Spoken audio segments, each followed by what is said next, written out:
Alô, galera bonita do meu Brasil varonil! Chegou ele, o Matutinho lindo, com vocês, 8º ano de Geografia.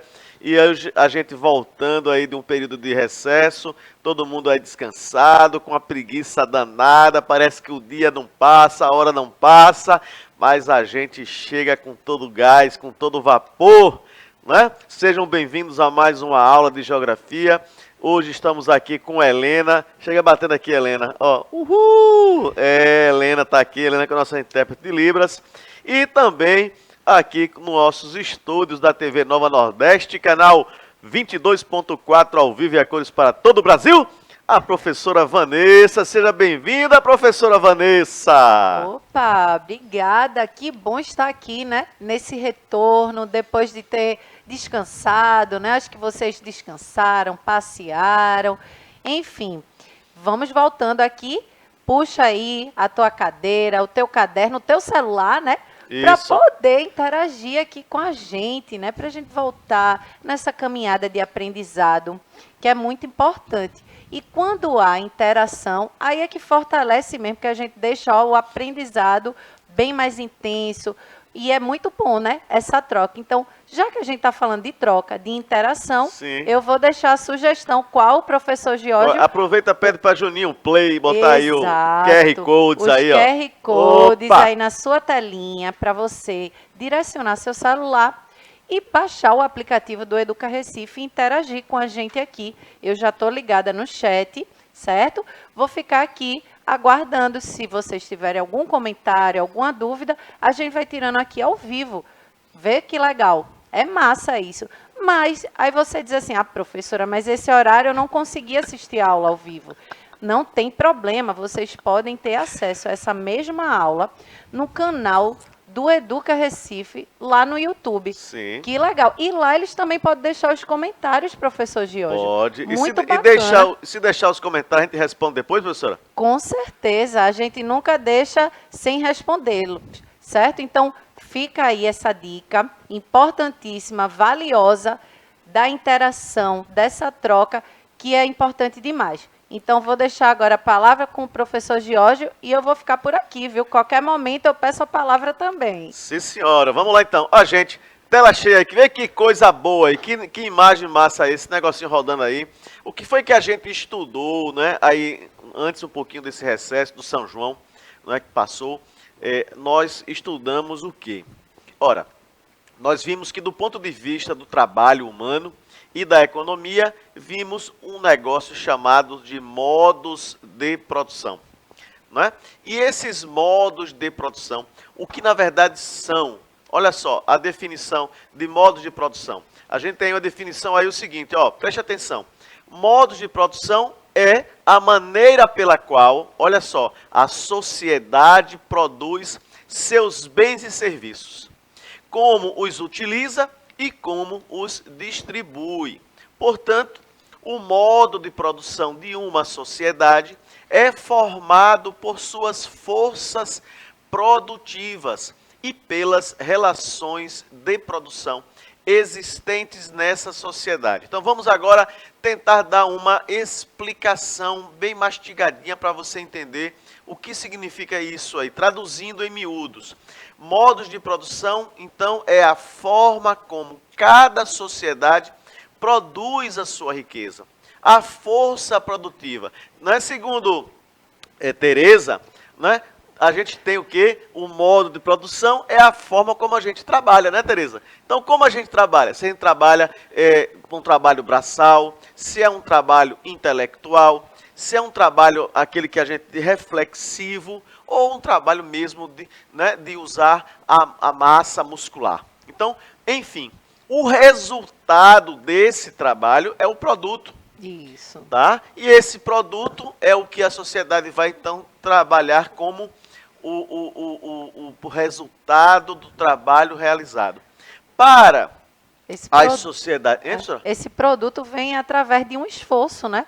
De um trabalho ali, de uma dedicação, vamos dizer assim, que a gente coloca, de um tempo, né, que a gente se dispõe, de uma energia para poder realizar algo e aí tem um produto final. A consequência é o quê? Um produto final. E seja ele de uma forma mais objetiva, assim, física, né?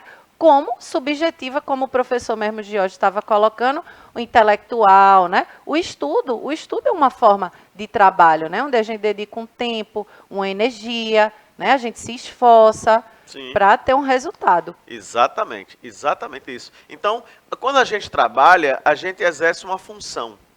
Nessa função tem um esforço físico, ou mental, ou intelectual, como você queira te chamar. Mas também tem o braçal, o físico, tá certo? Então a gente trabalha, hoje a gente recebe um salário, ou recebe alguma coisa em troca. Então, no modo de produção, a gente tem sempre essa questão. Ou a gente recebe em produtos, ou a gente recebe em salário, né? Pagamento em dinheiro, tá? Mais adiante, o que é que nós temos? Então, é uma equação matemática, professora. Essa equação matemática, bota aí, Juninho, por favor, em tela cheia. Ó, modo de produção é igual a quê? A forças produtivas mais a relação de produção.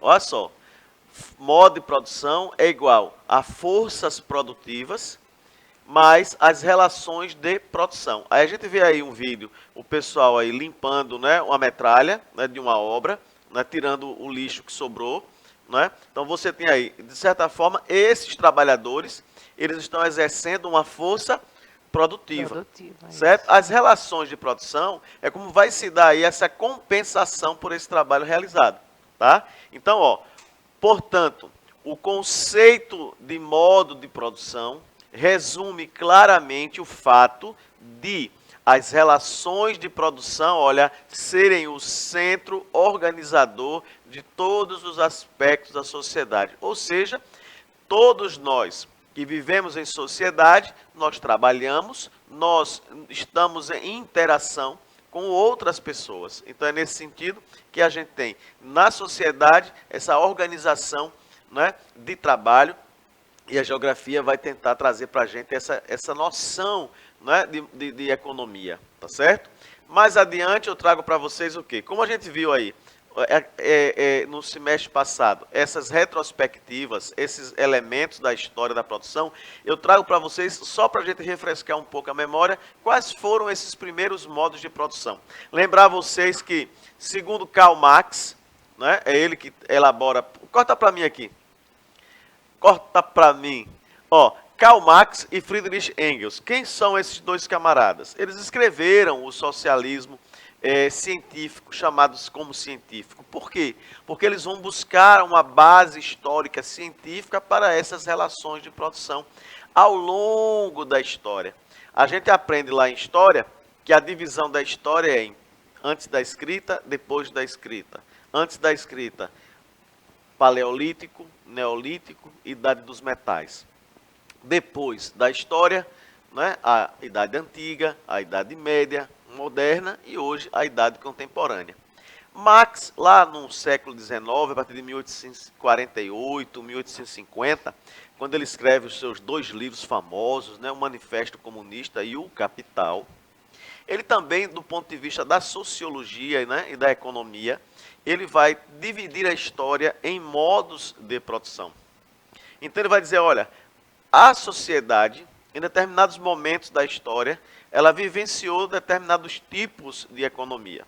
Modo de produção primitivo ou comunal, modo de produção asiático, modo de produção escravista, modo de produção capitalista, depois o modo de produção socialista. Embora ele não tenha vivenciado esse desenvolvimento do modo de produção socialista, professora.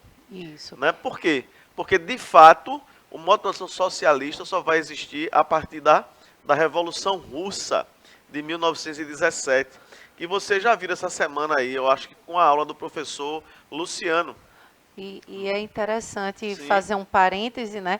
Que diante de todo o estudo, né, que Marx se debruçou dos modos de produção, é importante frisar que o modo de produção capitalista, ele fez uma análise profunda, né? Veja, uma pessoa que vivenciou, né, ali o processo da revolução industrial, toda uma sociedade, né, uma forma de produção muito mais complexa, uma nova sociedade que surgia ali em tempos, né, os tempos modernos aí, um novo tipo de trabalho, de relações. Então, ele fez uma análise realmente radical, né, que vai na raiz da questão ali, dessas relações do trabalhador, da questão do trabalho assalariado. Então, ele faz uma análise muito aprofundada e mesmo, né, anos depois, a gente ainda, né, tem ele como uma referência e muitas coisas do que ele analisou, ele fez essa análise, a gente pode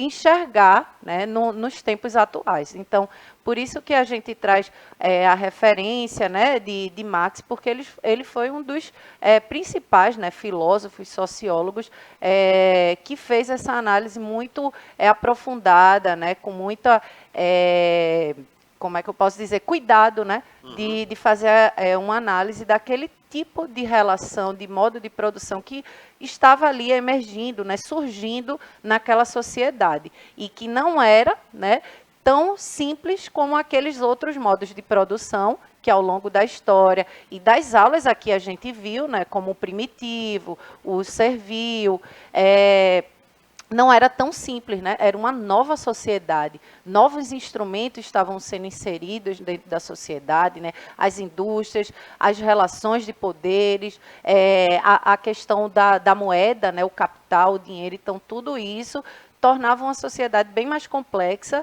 e ele fez essa análise muito detalhada. Beleza. Então aqui, ó, eu trago para vocês em tela cheia. Observa aqui nesse mapa. Ó, a imagem do modo de produção primitivo. Você observa aí os homens nas cavernas, né? Uma pequena aldeia, uma pequena tribo, né? As pessoas vivendo ainda de forma ainda muito rudimentar. Então, a gente vai ver agora alguns modos de produção. Então, modo de produção primitivo ou comunal. Esse modo de produção primitivo ou comunal, ó, volta para cá, ele é o quê? As pessoas, elas viviam do trabalho que elas faziam em coletividade. Ou seja, não existia propriedade privada, não existia essa ideia daquilo é meu, disso é meu, aquilo é teu, né? Não. O que é que existia aí? Ora, existia a coletivização da produção, e essa produção era caça, pesca, uma pequena agricultura. Geralmente eram pequenas aldeias, pequenas tribos, grupos familiares, não é? Onde eles caçavam em conjunto. Né? E o fruto do trabalho era dividido igualmente. A agricultura quase não existia ainda, então o que existia era o que a gente chamava de nomadismo, então um era nômade e ele era coletor. Nômade quer dizer o quê? Que ele vivia o tempo todo, ó, vagando de um lugar para outro, não tinha um lugar fixo, certo? Por ele estar sempre andando e buscando alimento, ele era coletor. Ele vivia da coleta, daquilo que a natureza lhe proporcionava. A caça era às vezes fortuita. O que é isso? Eles conseguiam encurralar um animal, né, capturavam e se alimentavam. Com a pele fazia roupas, né, já se fazia as cobertas de algumas barracas, de umas tendas, mas tudo isso era muito simples ainda, muito rudimentar. Isso era um modo de produção, ó, primitivo ou comunal. Existe ainda hoje? Existe. As nossas tribos, né, indígenas, né, que vivem nas florestas, por aí, na floresta amazônica, principalmente, eles ainda vivem no modo de produção primitiva comunal. Lógico que existem outras tribos que já estão no capitalismo, né? Já negociam a madeira. E as relações econômicas também não existiam aí, né? Não, exatamente. Não existia comércio, não existia essa relação, né? O que poderia existir era uma troca. De repente, encontrava alguém que tinha pescado mais peixe, e eles estavam, por exemplo, com uma carne de um mamute, um exemplo, de um elefante, ou de um animal maior. Então, eles faziam uma troca, um pedaço de carne por um peixe. Uma batata, uma macaxeira, uma fruta, uma verdura. O escambo. Né? Era o escambo. O que era o escambo? O escambo é a troca de produtos por produtos ou produtos por serviço. Que, nesse caso aí, talvez não existisse ainda essa questão de você trabalhar para alguém para ter uma comida em troca. Mas, basicamente, a troca de um produto por outro. Então, modo de produção primitivo ou comunal. Mais adiante, nós temos aí o que a gente chama de modo de produção escravista, professora Vanessa. Aí, você já falou aí na aula anterior, vocês já viram hoje aqui, uns quadros aí que a professora Vanessa falou, mas aí foi de Portinari, né? Foi, Portinari. Mas aí eu trago de Rugendas, Rugendas também, um né? grande pintor que E- retratou, né? Isso. A E aí questão. retrata o quê? Uma pequena moenda, né? Os escravos girando, ó, um moinho, né? Uma moenda de cana de açúcar. A gente vê hoje aí nas ruas o caldo de cana e pão doce, né? Opa, tá, você Faustão. olhou por quê, Juninho? Tá com fome, é? Uma hora dessa, um caldinho de cana, aquela coxinha, hein? Eita, papai, só a benção, só a vitória, como diria o menino do rostinho lindo, o professor Gilson, né? Mas, ó, mandar um abraço para dona Cristina e seu José, viu? Isso. Agora ficaram animados mais com o Um, retorno das aulas e com a gente aqui, viu, Vanessa? isso, um beijo, dona Cristina, seu José, Então, que sempre são assíduos aqui nas nossas aulas, né? Os pais aí do professor Rostinho Lindo. É interessante que o pessoal manda recado, viu? Manda recado, pede pra gente dar recado. Daqui a pouco tá fazendo propaganda aqui, fazendo. Oi! Isso é propaganda de um produto aí qualquer, mas enfim, ó. O açúcar aí, o caldo de cana, veja que o escravo está girando a moenda, não é? E aí, essa é a clássica representação da mão de obra escrava, principalmente no Brasil durante o período colonial, que se estende de quanto, professora? De 1635. Que data é essa? É a data das capitanias hereditárias e da fundação dos primeiros engenhos de cana-de-açúcar aqui no Brasil.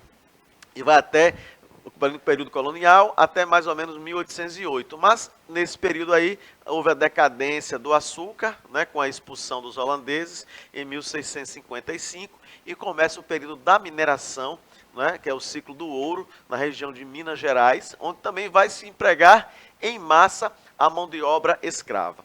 Na mão de obra escrava, o escravo, gente, ele era propriedade de um senhor. Então, no Brasil, a gente tem os africanos escravizados, que foram capturados lá na África, Moçambique, Guiné-Bissau, Angola, né, aquela região, Guiné, né, a Guiné-Bissau, né, que chama Guiné-Bissau, mas a Guiné, ali aquela região de Moçambique, então, aquela costa africana, ela foi muito usada como ponto de extração dos africanos que passaram a ser escravizados. Lembrar que essa escravidão era geralmente por aprisionamento, né? Haviam brigas, guerras entre algumas tribos e etnias africanas, e alguns chefes de tribos africanas chamados de sobas, alguns reis, eles capturavam uma outra aldeia, e aqueles escravos que eram aquelas pessoas que eram escravizadas, eram aprisionadas, elas eram vendidas como escravos, principalmente para os portugueses e espanhóis que tinham colônias na América, né? Então esse pessoal veio para cá, né, presos nos navios negreiros, eram transportados até aqui, então daqui eles eram vendidos como escravos para trabalhar nos engenhos, inicialmente de cana-de-açúcar, de algodão, depois para as Minas Gerais, na região das Minas. Alguns escravos depois foram nascendo, né, escravos, né, porque aí os primeiros foram chegando, foram na base da força, da violência. Depois, quando vai nascendo os filhos dos escravos e nascem escravos, já tem uma certa domesticação, pode-se dizer assim, né? Porque ninguém vai aceitar a escravidão, né? Ninguém aceita, mas enfim. Na mão de obra escrava, o escravo ele não era livre, ele era propriedade de um senhor, né? Então, qual era a liberdade que o escravo tinha? Somente quando morria. Era, na verdade, essa a liberdade. A gente sabe que o processo de abolição da escravidão, ele é lento, né? Ele começa a partir de 1845, com a lei inglesa, o Bill Aberdeen, e depois ele passa para, aqui no Brasil, Eusébio de Queiroz, lei do ventre livre, lei do sexagenário, até chegarmos à lei áurea, em 13 de maio de 1888.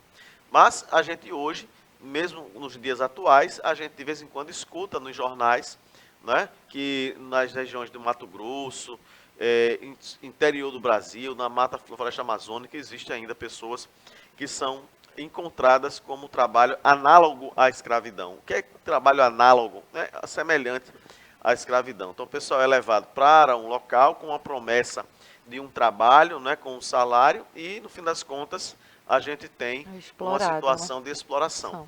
Né? Que tem um filme aí, vai estar saindo um filme aí nacional, né, de uma mãe que que vai, se coloca dentro de um trabalho, né, para tentar encontrar um filho que foi levado como escravo, né? Aquela região das madeireiras, né? Ali no Mato Grosso, no Amazonas, ali aquela fronteira do Brasil com a Bolívia, né? Com o Uruguai, Paraguai, aquela região, Venezuela, né? Enfim, vamos lá. Mais adiante eu trago outro modo de produção. Modo de produção asiático, ó, gente. Aí trago uma imagem para vocês do Egito, porque o Egito foi onde nós tivemos, da nossa história ocidental, né, a maior característica do modo de produção asiático. Vamos ter, lógico, que Índia, China, Japão, mas é um assunto que a gente pouco trabalha, né? Infelizmente, são civilizações que a gente pouco passeia pela nossa história. Mas o modo de produção asiático predominou no Egito, na China, na Índia e também, logicamente, na África do século passado. Século passado, nós estamos no século XXI, portanto, século passado, século XX, né? E, lógico, que no século XIX também a gente vai encontrar muito ainda esses resquícios do modo de produção asiático. Em que consistia esse modo de produção asiático? Olha só, o modo de produção asiático, portanto, no Egito, no tempo dos faraós, a gente vai notar que uma parte produtiva da sociedade era composta por escravos.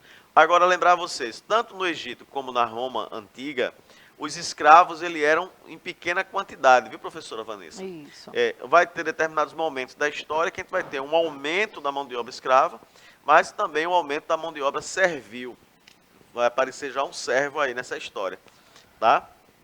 E esses escravos, eles eram forçados, forçados a quê? A trabalhar nos campos. E aí surge uma outra situação, que são os camponeses, que também eram forçados a entregar ao Estado o que produziam. Ora, então vamos supor o seguinte, no Egito você vai encontrar o faraó. Então o faraó é o senhor, né? É o imperador, é o rei, é um deus, né? Conforme a gente tem aí as descrições na história. Mas o faraó, ele digamos assim, ele tem o direito da terra, né? Ele é dono da terra. Porém, na teoria, na prática, a terra é produzida por quem nela vive. Nesse sentido, quem trabalha na terra e produz, paga uma parte desse produto ao Estado. Então, quer dizer, eu sou um camponês, eu tenho uma terra, aquela terra não é minha, é do Estado. Porém, eu vou trabalhar, vou produzir, e aí uma parte da minha produção eu pago como imposto ao Estado. Então, veja, o Estado, ele tem a propriedade jurídica da terra, mas na prática é de quem trabalha nela, mas eu trabalho nela, produzo, então eu devo pagar um imposto ao Estado. Então é assim como o Estado vai organizar a produção, organizar a economia e assim por diante, tá? Mais adiante, os escravos eram a parcela maior, prejudicando cada vez mais o meio de produção asiático. O que quer dizer isso? Aqui a gente já passa para ter uma evolução no modo de produção. O modo de produção, enquanto nós tínhamos grandes pessoas produzindo e pagando ao Estado uma parte, a partir do momento que passamos a ter o aumento do escravo, o escravo ele passa a ser propriedade ou da terra, e aí do senhor, que vai ser o senhor feudal, ou que vai surgir o feudalismo. Eu já estou adiantando umas coisinhas para vocês. Mas, por exemplo, a história dos hebreus. Os hebreus chegaram com José do Egito, povoaram a região, acabaram depois se tornando escravos. Então, passa a mão de obra ser praticamente toda escrava no Egito, tá? Eu vou agora só fechar aqui, tá? Então, fatores que determinaram o fim do modo de produção asiático. Quais são os fatores? Primeiro, a propriedade da terra pelos nobres, então os senhores passam a ter o direito e o uso da terra. O alto custo da manutenção dos setores improdutivos, ou seja, a terra que não era produzida, ela acabava gerando um custo, né, de manutenção para futuras plantações. E depois, as rebeliões dos escravos. Tem uma rebelião famosa em Roma, que é de um escravo, né, chamado Espartacus, que depois eu conto essa história para vocês. Mas eu vou dar uma paradinha por aqui hoje, a gente continua esse assunto na próxima aula, eu passo para a professora Vanessa se despedir de vocês e a gente retoma aqui já já para dar os finais. Professora Vanessa. Opa, show, aula massa. A gente vai ficando por aqui, né? Um beijo no coração de vocês e até o próximo momento de estudo. Tchau, tchau. Tchau, meu amor, tchau. Não chore assim, meu bem, pois se você chorar, eu choro também. Tchau, meu povo. Até outra hora, se Deus quiser. Fui!